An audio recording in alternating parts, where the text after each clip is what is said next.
Hello, fellow degenerates. Once again, it's time for Anthology. I know we just did one, but I'm doing another one because I wanted to talk about this episode specifically.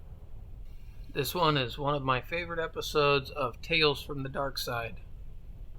Tales from the Dark Side isn't a show I watched until much later in life, when I happened to catch an episode on a short-lived horror-themed cable channel called Chiller. Chiller was a dumping ground for a lot of the older anthology shows and horror shows that didn't really fit on other channels. It was a fantastic channel. Well, at first it was. It had a couple of strong years where it played a lot of Twilight Zone, Alfred Hitchcock Presents, and even obscure shows like Night Gallery, Monsters, and One Step Beyond. But after a while, it kind of fell prey to the same fate as most cable networks have nowadays. Non-stop marathons of one specific show over and over. It kind of sucks. Anyway, this show was on when I was young, but I didn't pay much attention to it at the time. I will always remember the introduction to this show, though. It's probably the most unsettling intro to any show I've seen. And I remember it being on when I was young, but I just never paid attention to it during that time, aside from the intro, of course. So the episode I want to talk about is called The Last Car. This episode sticks out to me because of how it built up so many questions, and the longer the episode goes on, the more you sense that something is wrong, even though you're not sure exactly what.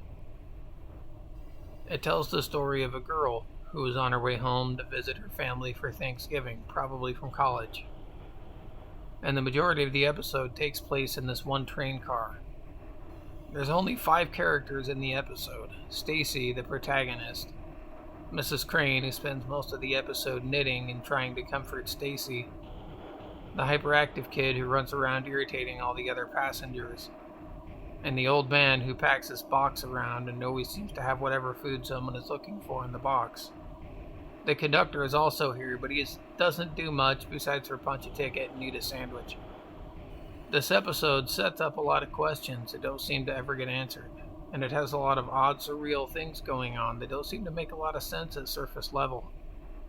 It feels like it could have been written by J.J. Abrams, because he likes to set up a mystery box and never open the box to let you see inside. The whole point is just a mystery around the box. Stacy never seems to understand why everyone around her is acting so oddly, and she spends most of the episode in perpetual confusion.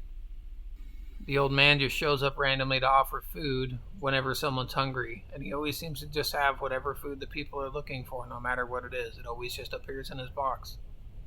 Mrs. Crane doesn't seem to understand the concept of time, and she brushes off any questions that have a time element related to them. She also doesn't respond to questions that have to do with the train's destination. At one point, she specifically says, "Why don't you just talk to the conductor?" Because she's getting irritated with Stacy's questions relating to these two things. The boy, who's almost as irritating as the boy in the Babadook, is named Joe, even though he's billed as just Boy on IMDb. He runs around shooting people with his little toy guns, which even turns into a real gun at one point, which he uses to mow the old man down just for no good reason. Just shoots him dead. Then he lays down and takes a nap like, meh, whatever, I'm bored now. And then the old man just sits back up full of holes, alive, like nothing happened. Joe also seems to get upset whenever he's confronted with a question about time, just like Mrs. Crane. Stacy talks about how she's taken the path that the train is on many times and has never encountered a tunnel, even though in the previous scene, they just went through a tunnel and she acknowledges that the tunnel was there. There's a sign on the door that it seems to change on its own, just to kind of gatekeep Stacy and remind her that she's stuck there in the train car. And then there's the tunnels. These things are kind of the star of the show. Every time the passengers go through a tunnel, everyone seems genuinely terrified of the tunnels. And each time they go through one, things get progressively more weird and disturbing each time. The first time they go through one of the tunnels, we see Stacy try and look out her window, only to have her reflection pull the blinds back down, obscuring her view outside. The next tunnel makes Joe's toy gun shoot real bullets. This is when he mows down the old man, and then he even tries to shoot Stacy too, but she moves out of the way.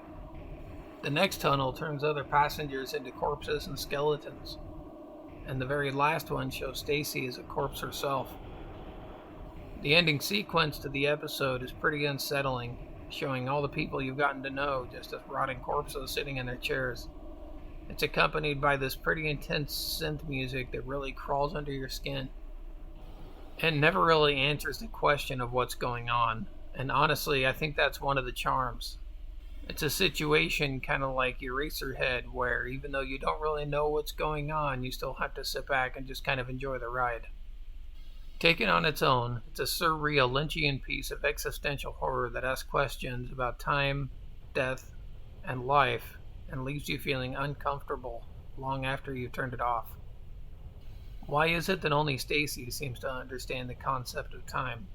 And why can't she see anything out the windows, even when they're not in a tunnel? Why did Joe seem to take so much pleasure in killing the old man and trying to kill Stacy? Why does the old man's box seem to materialize whatever food somebody is looking for conveniently when they want it? Why does everyone turn into a corpse in the tunnel, but they're not a corpse when they're outside of them? They just go back to normal. There's a lot of theories on the wiki as to what's going on, and they were all fascinating to read. Personally, I like to think that the people are stuck in kind of a Silent Hill-like purgatory, and they're all kind of stuck repeating sequences that were important to them in life.